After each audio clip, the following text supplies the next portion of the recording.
Olá! O Câmara Notícias está começando agora. Primeira sessão ordinária do ano cumpre lei orgânica e tem a presença do prefeito Divaldo Lara. O ano legislativo de 2023 teve início nesta quinta-feira, dia 2 de março. Segundo previsto no regimento interno da Câmara de Vereadores, o chefe do Executivo precisa comparecer para prestar contas das ações desenvolvidas e planejamentos futuros. O prefeito Divaldo Lara foi recebido pelos vereadores.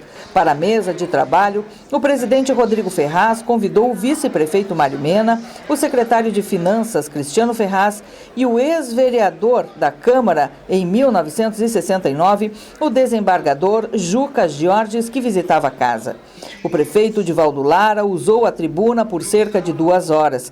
Ele falou dos investimentos em infraestrutura, iniciativas para minimizar o impacto da falta de água em períodos de racionamento. As obras da barragem de Bagé ganharam destaque especial. Segundo o prefeito, 35% já está pronta. Há várias máquinas no local e o Exército conta com 60 homens trabalhando na área da Arvorezinha.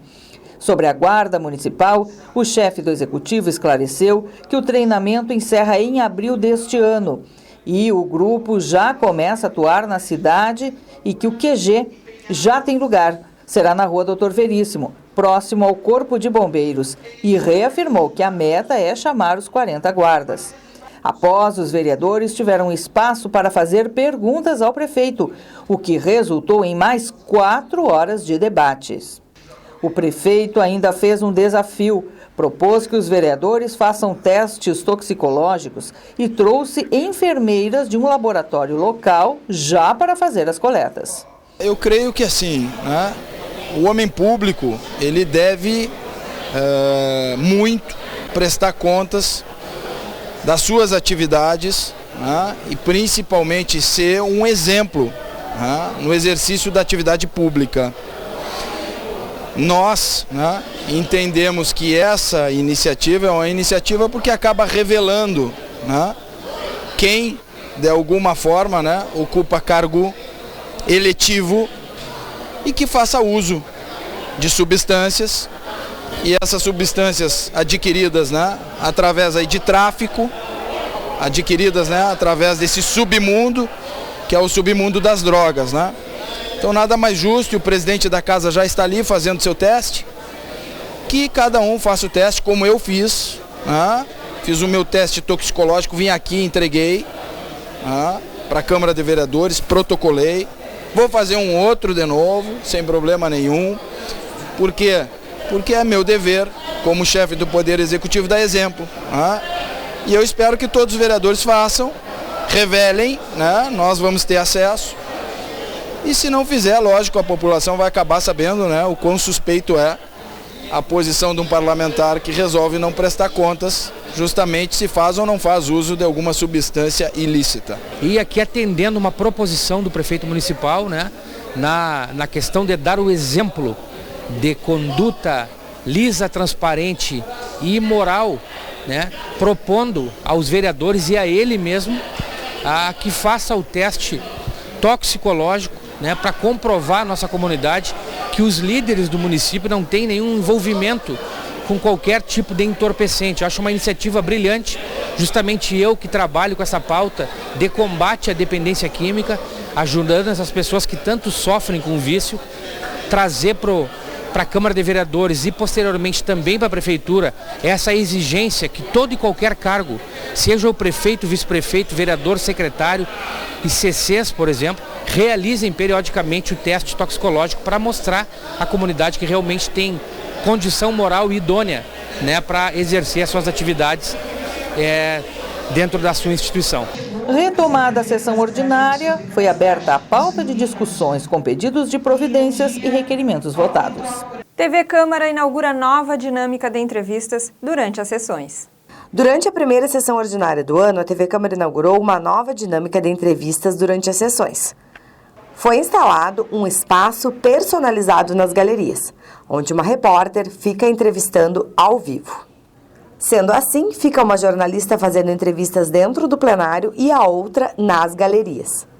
Entendemos que essa iniciativa... Durante a primeira sessão do ano, foram entrevistados alguns secretários municipais nas galerias e o presidente da casa, o prefeito e vereadores no plenário.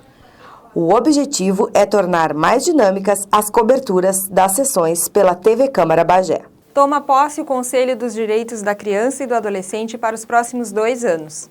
Cândida Navarro foi reconduzida ao cargo de presidente do Conselho Municipal dos Direitos da Criança e do Adolescente, o CONDICA.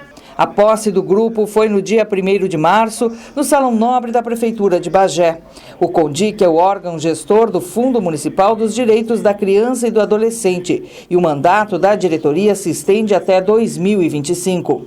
O conselho ficou com a seguinte composição: como presidente, Cândida Navarro. Vice-presidente, Arlete Santos Alves Vaz. Primeiro secretário, José Alexandre Moreira Souza. Segundo secretário, Belisário Munhoz Abdala. Primeiro tesoureiro, Everton Calpe Conde. Segundo tesoureiro, Heráclito Vicente Moreira. E conselho fiscal, Álvaro Mata Lara e Maria Inês Dias Ferreira.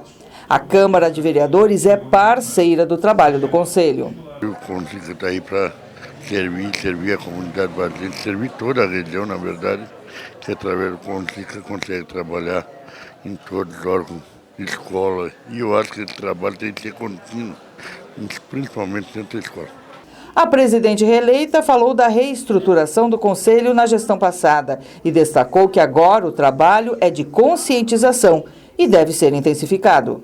Então, assumir esse segundo período de gestão é um período que realmente vai nos colocar agora numa outra forma de gestão. Além de seguirmos com incentivo à doação, é óbvio que isso é fundamental, é de conhecer mais profundamente as entidades, de conhecer outras entidades, de trazer outras entidades que atendem crianças e adolescentes, de unir todos os órgãos que trabalham com proteção e promoção de criança e adolescente, para que a gente consiga diminuir os índices que a gente tem ainda, que são muito graves, muito sérios, de violência, de abuso sexual, exploração sexual contra crianças e adolescentes. Vereadores encaminham demandas para a deputada estadual Adriana Lara. Os vereadores Caio Ferreira e Esquerda Carneiro, acompanhados do presidente do Legislativo Rodrigo Ferraz, integrantes da Comissão do Carvão e Energia da Câmara de Vereadores de Bagé, cumpriram a agenda com a deputada Adriana Lara.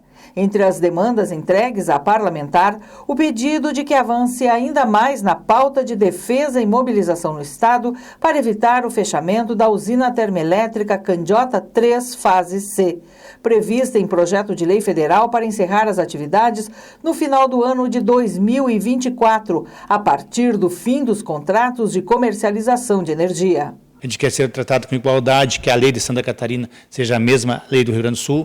Para isso precisa o quê, vereador? Uma lei federal, tá, que coloque o Rio Grande do Sul nas mesmas condições de Santa Catarina. Só que para isso acontecer, precisamos de força política, precisamos da deputada, que ela consiga abrir os caminhos para que a gente consiga chegar na bancada gaúcha, consiga falar com o governador do Estado, e ela é a pessoa certa, até porque nós participamos junto na comissão em 2001, na Câmara de Vereadores. Então ela tem experiência suficiente e a gente já trabalhou junto e a gente sabe com quem está lidando. A ideia é que a transição seja o mais justa possível, através da ampliação do prazo de contrato, sempre considerando os cerca de 5.000 empregos diretos e indiretos relacionados à atividade da usina. Essa é uma causa que não é de uma pessoa, precisa ser do Estado. E para isso nós também vamos levar para o governador, para os nossos senadores, para a bancada gaúcha, para o mesmo que aconteceu em Santa Catarina, que teve uma lei prorrogando, esticando o prazo até 2040, que possa acontecer também através dessa lei aqui em Candiota, garantindo o trabalho, garantindo a renda, garantindo a transição dessa matriz energética.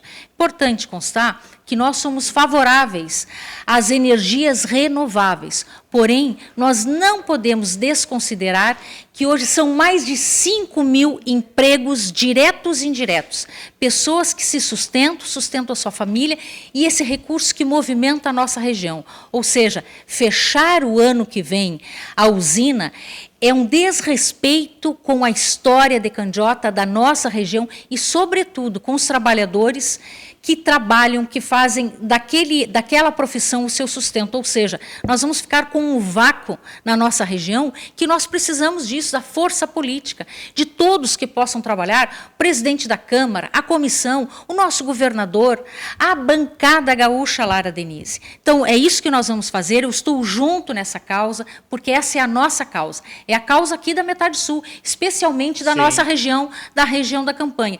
E assim como nós tivemos vitória lá em 2001, tenho certeza que nós vamos ter vitória aqui também. Vereador protocola projeto de lei sobre o prazo de laudo médico que atesta o transtorno do espectro autista. O vereador João Chardozin protocolou projeto de lei referente ao prazo de validade do laudo médico que atesta o transtorno do espectro autista. Essa é uma grande conquista, né, que nós estamos trazendo para a nossa cidade. Bagé é uma das primeiras cidades do interior do Rio Grande do Sul a ter uma proposta como essa, né, uma legislação nova e que traz também vida, traz esperança, traz amor a todas aquelas famílias, né, que passam por uma peregrinação, passam por um drama enorme cada vez que é solicitada a renovação do laudo. Então, assim como a Câmara de São Paulo, a Assembleia de Deputados de São Paulo e a Assembleia de Deputados aqui do Estado, com a deputada Adriana Lara e outras autoridades estão também criando essa legislação, que retira o prazo de validade, o que parece óbvio, mas que na prática não tem acontecido.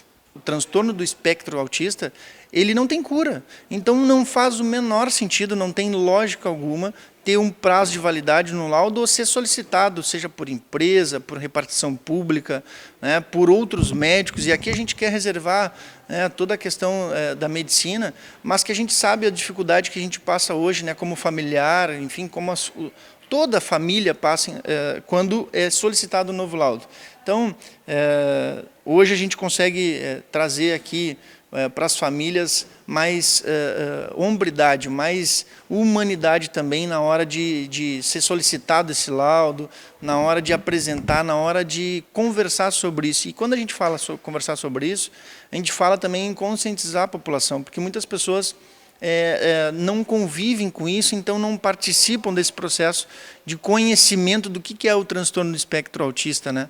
É coisa simples, né? Como uma fila de supermercado, como um estacionamento, que a gente acaba ligando o pisca-alerta estacionando, aquilo ali está ferindo não só o direito, mas a vida de alguém. Então a gente tem que respeitar, né, os direitos da pessoa com deficiência, não só o autista, mas toda pessoa com deficiência.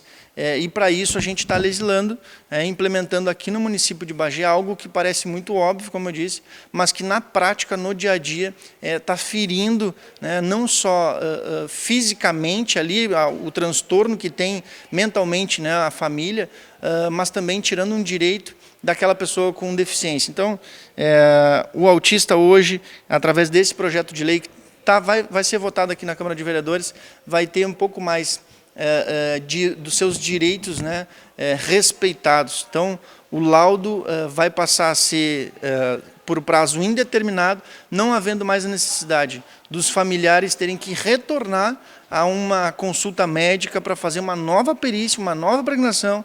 É um drama que se passa no seu dia a dia, então a gente consegue passar por isso. Eu tenho certeza que os vereadores da casa vão aprovar e o prefeito de Valdo Lara, que é um parceiro dessa lei também, vai sancionar esse projeto.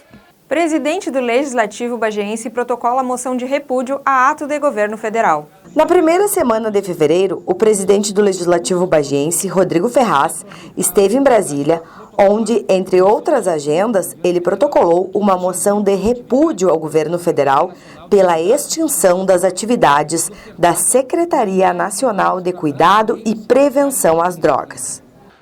Do governo do presidente Lula, que infelizmente teve a iniciativa de encerrar com as atividades da Secretaria Nacional de Cuidados e Prevenção às Drogas, que é a chamada Senapred, que era vinculada ao Ministério da Cidadania do governo federal, para as pessoas entenderem o grandioso trabalho. Pela primeira vez, o governo federal do então presidente Bolsonaro tratou essa questão das drogas, da prevenção, do combate e do tratamento, principalmente, dos dependentes químicos, com uma secretaria exclusiva para isso. Um corpo técnico, com o doutor Aquino Rocha, uma das maiores autoridades do Brasil no que diz respeito ao tratamento dos usuários de droga, e todos sabem que o meu mandato, a espinha dorsal do meu trabalho, vem disso, desse trabalho de resgate a vidas, desse trabalho de estender a mão às pessoas que tanto precisam,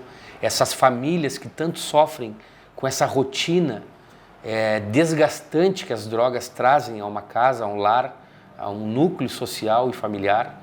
E nós lamentamos muito, e com isso eu tive a iniciativa de fazer essa moção de repúdio, que foi assinada aqui por vários vereadores da Câmara de Bagé, para encaminhar para todos os órgãos de governo, de várias esferas, governo do Estado, Assembleia Legislativa, Congresso Nacional, Senado, Câmara dos Deputados, Gabinete da Presidência da República, entre outros tantos órgãos que fazem parte do governo e também fiscalizam as ações do governo. Nós aqui, como ajudamos muitas pessoas, precisamos muito desse trabalho, dessa atenção direcionada, e não pegar o assunto relacionado às drogas e largar numa pasta enorme onde tenha outras tantas demandas no meio. Não, nós precisamos manter isso que tinha sido construído pelo governo federal, que é ter, de fato, uma secretaria específica só para cuidar dessa questão. Para o senhor e a senhora e os telespectadores que nos acompanham, só no ano passado o governo federal tinha investido 30 milhões de reais em tratamento para dependentes químicos. Nesses últimos 4 anos, mais de 120 mil brasileiros tiveram a oportunidade de fazer um tratamento justamente vinculado à Senapred. Só aqui em Bagé, mais de 300 pessoas tiveram a oportunidade de ser encaminhado para uma comunidade terapêutica, para receber a oportunidade de renascimento, se refazer como ser humano, se reconstituir dentro da sua família, voltar ao convívio social de uma forma saudável, pois nós sabemos que a dependência química é outra pandemia que enfrentamos, que isso está diretamente relacionado à segurança e à saúde pública das pessoas, e nós lamentamos profundamente essa iniciativa que não nos contempla em absolutamente nada, muito menos as pessoas que precisam deste serviço direcionado e especializado no que diz respeito à prevenção, ao combate e principalmente ao tratamento dos dependentes químicos. Veja como ficam as castrações neste mês de março. Na segunda-feira, dia 6 de março, na Damé, em frente ao posto de saúde. No dia 7, terça-feira, em Alexandrina, em Joca Tavares. No dia 8, quarta-feira, no Ivo Ferronato, na rua 479, número 3050. No dia 9, quinta-feira, no bairro Estande, em frente à escola Calil a Calil. E na sexta-feira, dia 10, no bairro Floresta, em frente ao posto de saúde. Por que o calor está tão intenso neste verão? Veja a explicação numa entrevista com um meteorologista. A expressão "um sol para cada um" está fazendo sentido nesse verão, já que as temperaturas estão altíssimas. Agora, nesse mês de fevereiro, já vivemos com a sensação térmica de 42 graus. Para entender melhor o que está acontecendo, procuramos o doutor em meteorologia, Daniel Caetano Santos, da Universidade Federal de Santa Maria, para esclarecer o porquê de tanto calor e baixa umidade. Estamos com 3 anos de fenômeno Laninha. Essa estiagem está cada vez mais intensa, porque tu vai tirando umidade do solo, com baixa reposição de água no solo. Então vai ficando cada vez mais negativo esse saldo de umidade no solo, certo? E 3 anos consecutivos. Então é muito tempo. Essa é a primeira vez na história recente que nós temos 3 fenômenos Laninhas, 3 anos com o fenômeno Laninha estabelecido. A principal causa é o fenômeno Laninha. Tá? Nós já viemos com 3 anos já de fenômeno Laninha. E o fenômeno Laninha, por si só, ele diminui o fluxo, o deslocamento da umidade para a região sul do Brasil. Da onde vem essa umidade? Essa umidade vem da região amazônica. É a nossa principal fonte de umidade para os sistemas de chuva aqui do Rio Grande do Sul, é da região amazônica. Quando nós temos o fenômeno Laninha estabelecido, esse fluxo de umidade, esse transporte de umidade da região amazônica para cá, ele fica deficitário, ele fica fraco. Obviamente, em alguns momentos pode ter um volume intenso de chuva, mas como nos últimos dias, muito localizado, de maneira geral, no Rio Grande do Sul está chovendo pouco. E isso tudo é em função da falta de abastecimento de umidade da região amazônica em função do fenômeno Laninha. Uma característica que torna os dias quentes piores é a baixa umidade do ar. Para a Organização Mundial da Saúde, se baixar de 30% já é um alerta. Abaixo de 20% é situação de emergência, pois pode trazer danos à saúde. O ideal é de 60% a 80%. Em Bagé, agora, no dia 12 de fevereiro, o índice chegou a 17%, segundo a estação meteorológica do aeroporto Comandante Kremer. Aí, quando a temperatura é alta, essa esponja ela é grande. Quando a temperatura é baixa, essa esponja é pequena. O que isso acontece? Para uma mesma quantidade de água, né, de umidade, essa esponja, se for pequena, uma mesma quantidade de umidade vai deixá-la mais úmida do que se a esponja for muito grande e essa quantidade vai ficar muito baixa dentro daquela esponja gigante. E é isso que acontece. Quando a temperatura está muito alta, mesmo que o conteúdo de umidade seja relativamente normal, a temperatura muito alta faz com que a umidade relativa fique baixa. E os próximos meses não são muito animadores.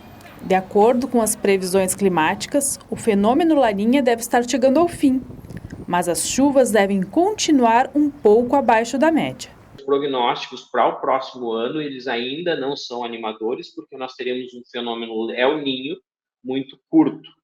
Pelo menos é o que nós temos de projeção para hoje, né, para os próximos meses, para os próximos 12 meses. Confira a previsão do tempo. O fim de semana começa com chuva na Rainha da Fronteira. O sábado vai ser de chuva pela manhã. O tempo permanece nublado pela tarde e as temperaturas ficam entre 19 e 26 graus. No domingo, o sol aparece com algumas nuvens. A possibilidade de chuva é pequena e as temperaturas voltam a subir, ficando entre 18 e 31 graus. A semana inicia com sol. Na segunda-feira, as temperaturas ficam entre 19 e 31 graus. Na terça-feira, o sol segue entre nuvens e as temperaturas ficam entre 19 e 32 graus. O Câmara Notícias fica por aqui. Voltamos com um programa inédito na próxima semana. Siga acompanhando a nossa programação e também as redes sociais da TV Câmara Bagé. Até mais!